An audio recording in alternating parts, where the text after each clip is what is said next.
If you look at person, and the struggle continues. Right? No. Okay. I'm not struggling. No. Nigeria is not struggling. No. But that's it. Nigerians struggle with prices as prices. It's Nigerians that are struggling, not Nigeria. Okay. It's a difference. Okay, carry it away. Say what you must. I'm sorry. I read that as a joke. But it is true. When Nigerians are, having a hard time, Nigeria itself is actually going through what they call birth pangs. So, as at the last count, Nigeria's headline inflation is said to be some 15.91%. And unfortunately, unabated price hikes and accelerating food inflation continue to drive up the country's severe cost of living crisis. Of course, we're still talking about macroeconomic factors like fuel subsidy removal, currency devaluation that some people believe is triggering the initial crisis, exploitative pricing by traders, and on and on like that.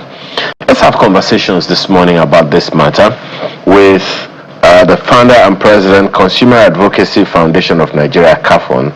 She is a former honorable member representing the Southwest on the Competition and Consumer Protection Tribunal and a fellow broadcaster. Thank you for I have to add that one. Yes. I just have to add it. I want to media person. Thank you so much for joining us this morning. Thank you for having me on Sunrise. But it's been some time since I've been here. Well, the sun still rises every day. For which reason we are here. So first of all, give us an idea what this whole conversation about rising prices is about. Now, there are those who believe, for instance, that when the Strait of Hormuz was open, prices should automatically crash.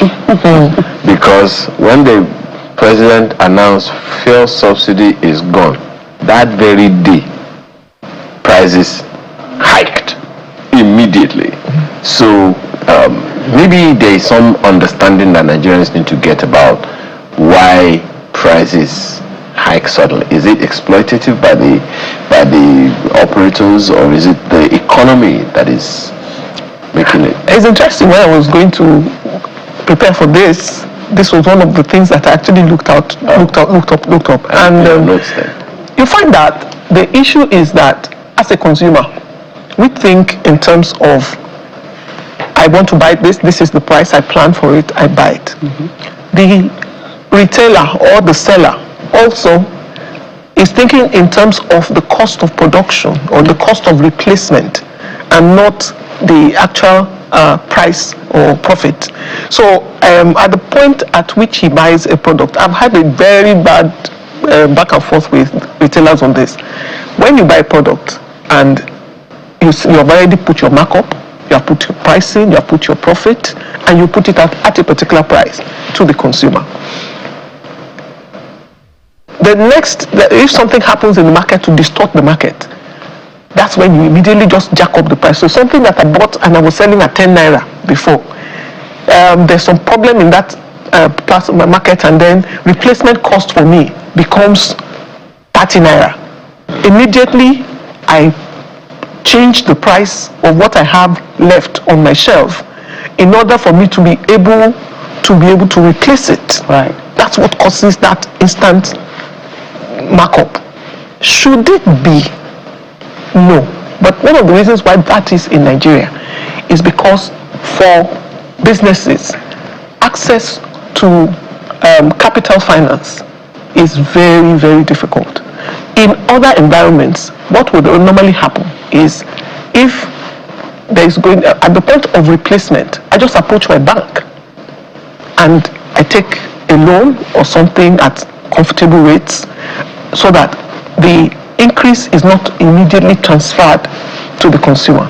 But because the average business person in Nigeria has to raise their own financing themselves, they don't have access to cheap loans to help to support their capital expansion or replacement costs. It's from this stock that they have that they have to generate the amount of money that they need to be able to stay in business. So that is the problem. Is there a system that guards that downstream sector, if I can, put it that way? Because at the end of the day,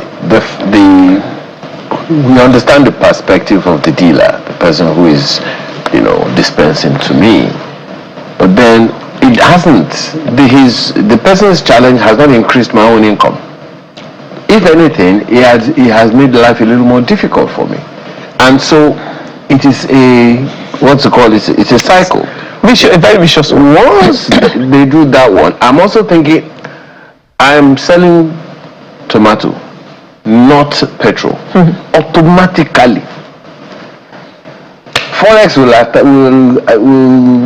which is the reason why when you go to the open markets, you hear people say, Naira has the cost of Naira, what is it? Exchange rate has increased. And you're wondering exchange rate on pepper. It's because it's a domino. It's a vicious cycle.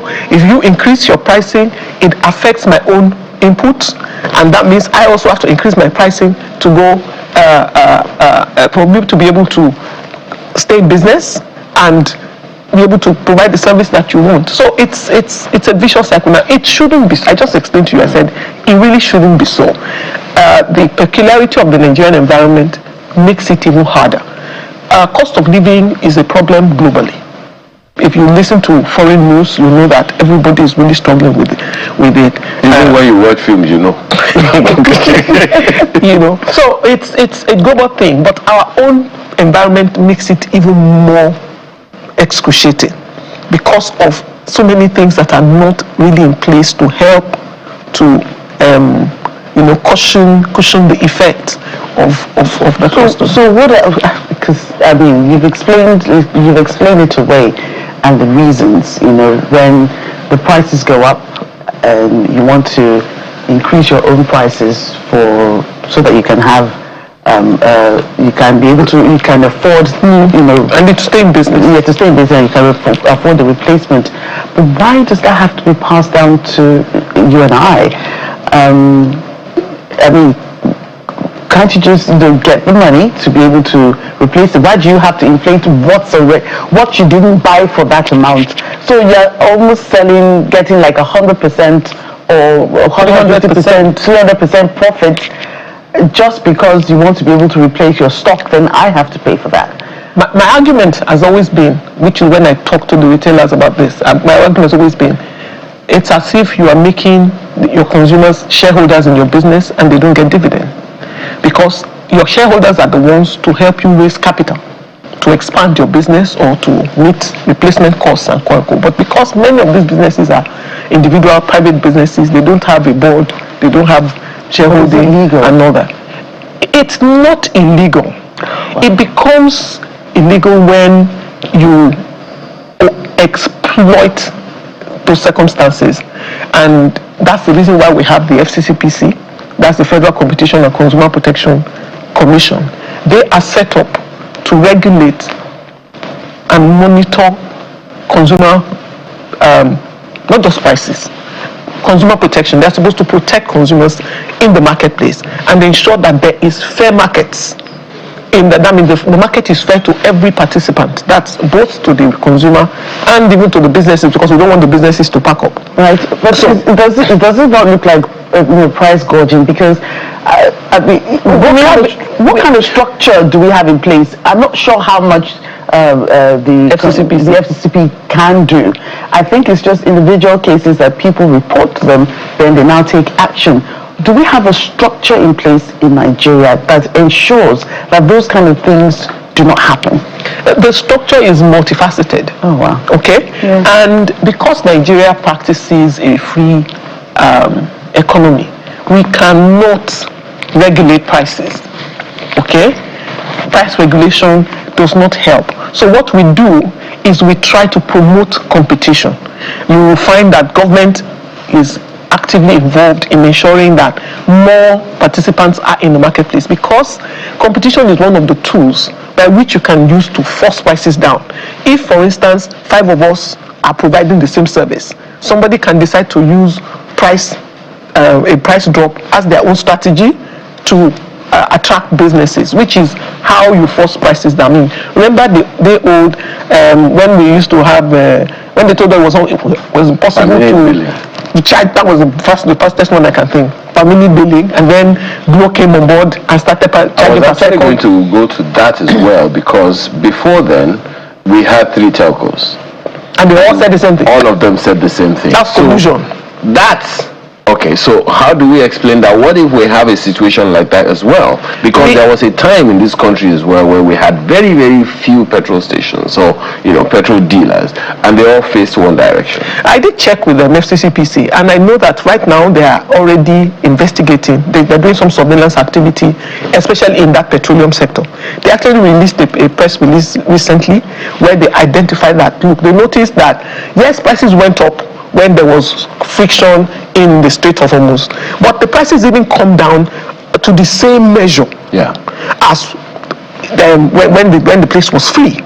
And so it's obvious that, in Nigeria, somebody says to me, in Nigeria, the law of gravity doesn't work, especially in pricing. Everything that goes up rarely ever comes down to where it was. We started off in February at 800 naira per liter, and the issue happened on the global stage, pushed it to 1,034. Now it has not gone under 1,000. Yeah. It has refused to go under 1,000. And that is what FCCPC is empowered to investigate. They are already carrying on that investigation to find out why is this pricing not really going, it's not as elastic as what brought it on. And that's where you find the excesses of Nigerian businesses. The minute they get attracted to collecting a certain amount of money, they rarely ever want to go back. Look at transportation. Transportation has almost tripled, and it has stayed about there. Well, fuel prices also remained up there. No, fuel price keeps going up and down, but you never find pricing going up and down with the price line. It stays flat, while the others are moving up and down. So it's the way a regulated or competitive markets work is that if prices go up, consumers will feel it. If it comes down, consumers will feel it. But not in Nigeria. It goes up, consumers feel it, and then it comes down just maybe to middle level or something. So that is the role that FCCPC is playing. They have the power to investigate those kind of markets where you find that there's something. Why is it not as elastic as the incidences that brought it on? They have done that in FS. You remember they did something in FS recently when it comes to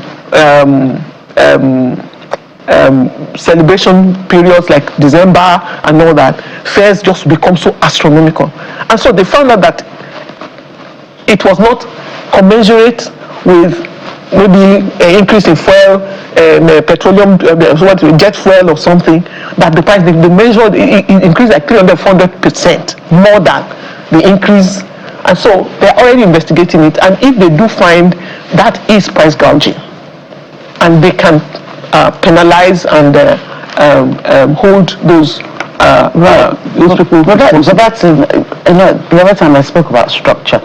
That's like a structured industry, the airline. When we talk about the price of tomatoes and onions and other things, perishables, informal sector more like. How does the FCCP come in to regulate those particular ones, such that Nigerians don't suffer it? The airlines and other whatever, it's more structured, so you probably can actually go in and say, no, what you're doing is all right. But for the informal sector, how many associations and shops can you deal with to say, no, let your Oh, actually, the Federal Competition and Consumer Protection Act, when we had that per second billing thing, we didn't have competition laws. Yeah. Now we have competition laws, and those competition laws also actually affect associations and the artisans and all of those things. It is the responsibility of the FCCPC to keep enlightening those marketplaces and helping them understand you can't behave as you used to behave before. Now, one of the ways that government can help is interventions. I remember when there was this I think it was about the time when there was a shift in FX and Kwanko, and food became so expensive. And Lagos State started that discount market. Yeah. It actually helped to force prices back to normal. In a capitalist environment, the capitalist is more interested in making profit. It can maximize profit as much as it can. That is why government is there to push against you, to say, no, you cannot go beyond this particular thing. But because government doesn't want to regulate, because if government regulates that market, it can cause scarcity, it can cause a whole lot of things which is not beneficial to the consumer.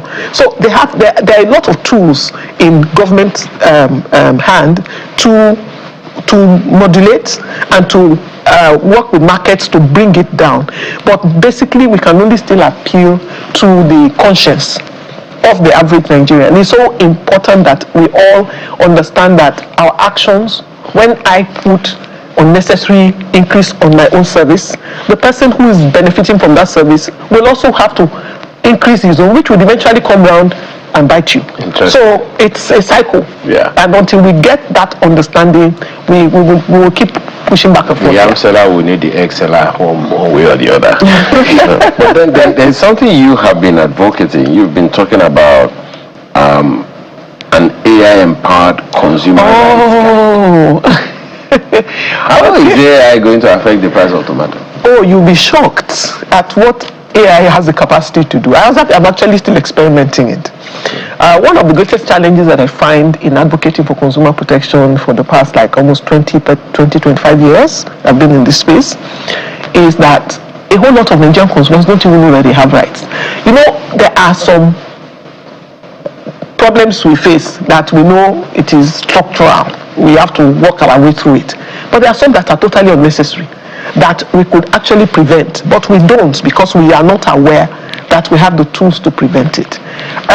The AI, we call it the consumer companion, the Carphone consumer companion that we developed, actually was just supposed to help to guide Nigerian consumers with the information that they need to be able to resist unnecessary exploitation. For instance, I buy something from you, it's not working well. I say give you back, you say you are not going to give me unquote unquote. I just go to the AI, I narrate my experience, and the AI will give me the laws that protect me. It will tell me what the laws say. It will tell me what rights I have. It will tell me the steps to take.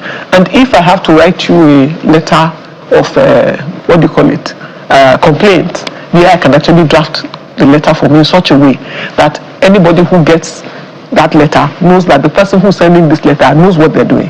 And because of that, they get better response. We have actually tested it and it has really proven to be very successful. A friend of mine bought a pair of shoes and I didn't even know she had that problem. When I posted, I was testing the AI. So I said, please help me test this to see whether it gives you the kind of things. So she used it to solve her consumer problem.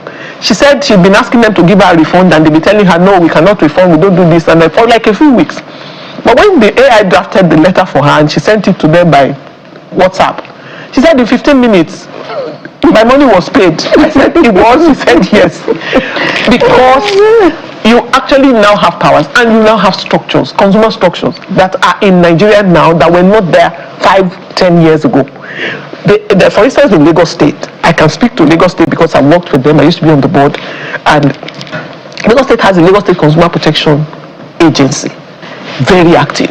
If you buy anything in Lagos and somebody is trying to cheat you, just even from Facebook, you can send them a complaint and they will follow through on it and make sure that you get your rights installed, reinstated. So, and FCCPC now has a Lagos office too, which is becoming very active. So those structures never existed before. So now many more service providers now understand that, oh, we can't just take advantage of the consumer anymore. There's some structures that are now fighting for them. And so once you know the law, so which is my AI helps to advise you. It is one of the best counselors. Even I use it now. It's one of the best counselors I get. It will advise you on what steps to take, what rights you have, and how to go about enforcing those rights. Wow.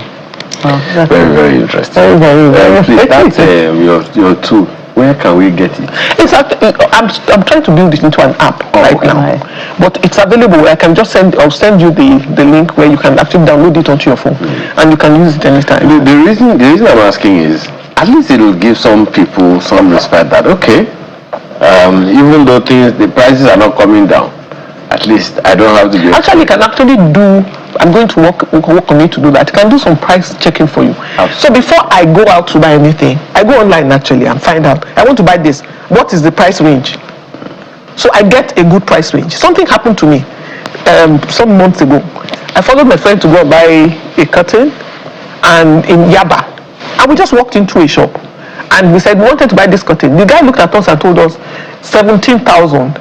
So I was going to start negotiating. I didn't know my friend had done some price check and realized that the thing was sold at 9,000. So she just walked out of the store and said, let's start arguing. She said, no, we're not bargaining anywhere. Let's go to where we bought it at 9,000. So we walked just down the road and got it at 9,000. Immediately we walked out. Somebody rushed at us. Madam, sorry. That person is not the owner of the shop. I'm the owner of the shop. I will give you at 14.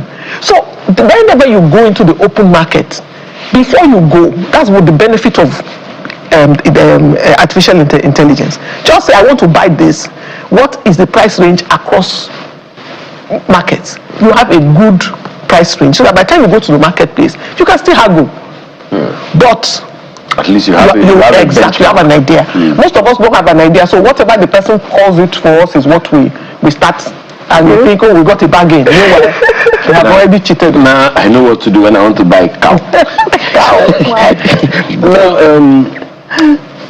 We're running out of time, but I would like you to, because the year is aping towards, tapering off to its end. Elections are building up. And one of the things that we have seen over time is, towards elections and towards the end of the year, prices used to be a bit dramatic. Now we have that combo again. Election and year end. What are the things? Who should be doing what? Who should be cautious about what? Well, I wrote a book that's called Protect Yourself, and that's my position with advising Nigerian consumers for now, because until we have really established structures that actually do the protection for you, even without you knowing it, we don't have that yet. We are still reactionary in our protection, in our consumer protection strategies, but we're moving towards institutionalizing consumer protection, so that you will not even have to deal with the matter. The system would have dealt with any plan to exploit you from behind. So what I would advise Nigerian consumers to do is, in consumer protection, you are your primary protection. Staying aware, learning strategies that work for you. For instance, there are times when some foods are cheaper. If you can structure your environment in such a way that you can bulk stock them, that eases, you will not be a victim of the price increase as at when it starts to happen. So if you are working towards December now, this is the time to buy rice. Don't wait until October, November. It is time to buy rice if you can afford it, to buy it in bulk. I learned from a friend of mine on Facebook, Lara, that you can, in February, you can actually backstop tomatoes. Tomatoes, she has freezers. She has enough freezers, so she will stock the tomatoes. She has enough tomato to last her for almost a year. Wow. Okay? So there are little things like that one needs to do. And then, of course, we're all living within stringent budgets. So prioritize. There are many things that we spend our money on now that are not essentials. Okay? Focus on just staying with the things that are necessary to sustain you. I'm very optimistic about Nigeria's economy. I believe that is actually going to take a turn, and we're headed there. But you need to stay alive to get there.